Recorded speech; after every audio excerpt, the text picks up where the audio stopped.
Maayong adlaw kanatong tanan mga kabukid. O di ana punta karon sa atong mini farm. Ako na ning tan-aw sa inyo mga kabukid ang among hinaguan adtong niaging adlaw. Niaging semana di ay. Kini siya mao ni ang among bagong tinanom na pinya. Abot ni dito mga kabukid sa taas. Ito. Abot ni dito gyud mga kabukid taas.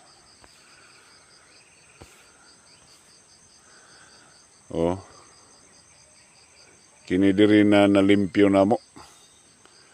Mao ni siya mga kabukid ang among na tanom. Katong mga hapit mga 400 man siguro to kapunuan halos tanan. Kaya di man kung dinhira na porsyon mga kabukid. Tuwa man po dito sa pikas. Mo nang nadaghan-daghang yun. Kay daghan man po medto kay may lagi klase itong panahon na. Mao ni siya. Dito, abot ni dito mga kabukid. Abot ni dito. Kanang makita nimo kini mga kabukid na makita. Indian Mingo ni mga kabukid. Indian Mingo na siya. Mao ni siya. Daghan ni siya Indian Mingo akong kinuan. Tapay gani dito. Kato.